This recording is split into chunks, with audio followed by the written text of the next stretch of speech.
नमस्कार दोस्तों, मैं मनोज मानिक, मनोज मास्टर चैनल से।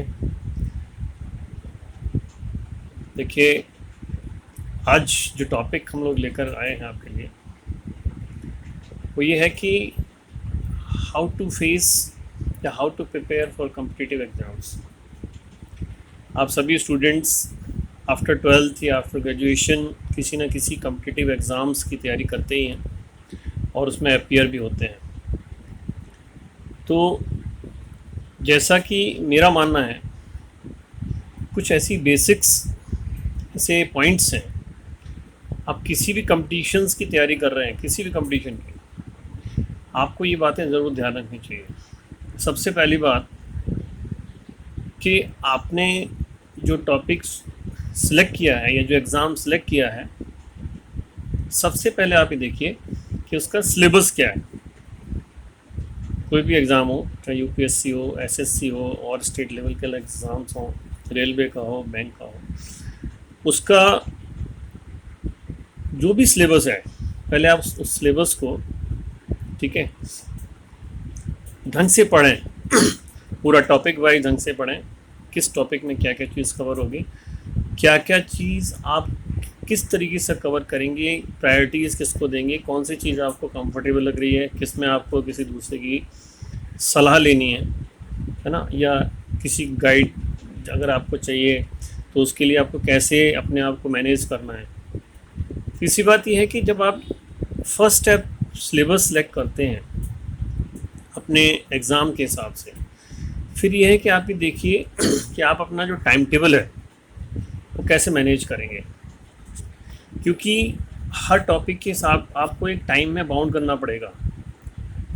टाइम बाउंड प्रिपरेशन बहुत ज़रूरी है और उसका रिपीटिशन। एक चीज़ और ध्यान रखना है आपको कि टाइम बाउंड रिपीटिशन के हिसाब से आपको ये भी ध्यान रखना है कि जो भी सिलेबस आप टॉपिक्स के हिसाब से टाइम बांटते हैं उसमें हड़बड़ाहट ना करें। ऐसा नहीं है कि एक दिन तो आप 8 घंटे पढ़े, पहले दिन आप 12-12 घंटे पढ़ने लगे, फिर दूसरे दिन से आपने मतलब 10 घंटे हो गए, फिर पता लगा 15 दिन का गैप हो गया। ऐसा मत करिएगा।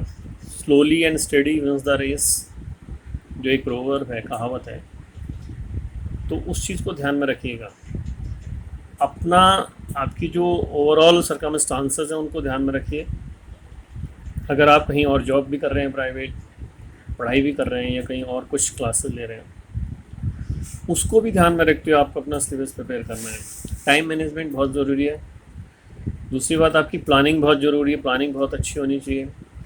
Command on topics and issues, केवल अंडरलाइन करके, नोट बना लेना करके, रट लेना करके, ये सब चीज़ें मत सोचिएगा कि हमारी तैयारी हो जाएगी।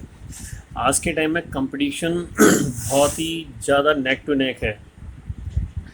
आप ये सोचिए कि अगर मान लीजिए आपका ये पहला अटैम्प्ट है किसी एग्ज़ाम में या किसी भी कंपटीशन में, हो सकता है और लोग दूसरे या तीसरे अटैम्प्ट पर हों और उनकी इतनी अच्छी तैयारी हो कि शायद 1-2 नंबर से उनका पहला अटैम्प्ट रह गया हो। इसलिए आपको ये ध्यान में रखना है कि आपको ये सोचना है कि मेरा लास्ट अटैम्प्ट है, मुझे एट एनी कॉस्ट इसके लिए तैयारी करनी है, but with a very cool mind. Planning इतनी प्यारी होनी चाहिए आपकी, with a peace of mind also, कि जब भी कुछ आप तैयार कर रहे हैं वो आपके जहन में रहना चाहिए। कंसाइज नोट्स बनाइए। कंसाइज नोट, बहुत बड़े बड़े नोट्स बनाने की कोई ज़रूरत नहीं है। छोटी छोटी चीज़ों को दिमाग में रखिए। एक हल्का सा लाइन आपके सामने आए और आप उसको पूरा अच्छी तरीके से समझ के डिक्टेट कर सकें या बता सकें या समझ सकें, इस तरीके से अपनी प्लानिंग करिएगा।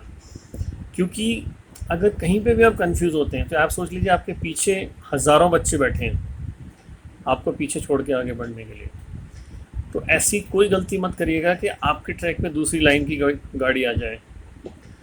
दूसरी बात यह है कि सिलेबस में रिपीटिशन के अलावा ये है आपको ये मान के चलना है कि जैसे मान लीजिए आपका पूरा सिलेबस 1 साल में कंप्लीट होता है, तो आपको 80% टाइम या 75% टाइम, यानी कि 9 महीने के अंदर वो चीज़ कवर करनी है या 10 महीने के अंदर कवर करनी है। लास्ट का 1 महीना या 20 दिन या 25 दिन आपको ऐसे ज़रूर रखने हैं जिसमें from the very beginning to the last end उस पूरे टॉपिक्स की जितने भी आपने कवर किए हैं उसका एक बार रिपीटिशन करके और एग्ज़ाम से 5 दिन पहले आप निश्चिंत होकर बैठ जाइए। आप ये सोचिए कि अब टेंशन ख़त्म, आपको एग्ज़ाम पास करना है, ठीक है, उसके लिए आपको अटैम्प्ट करना है, आपको अटैम्प्ट करना है, इसके लिए आप जा रहे हैं ये मत सोचिए। जहन में ये चीज़ ध्यान रखिएगा। आई होप कि आप अच्छा करेंगे। Thank you very much and good luck for you.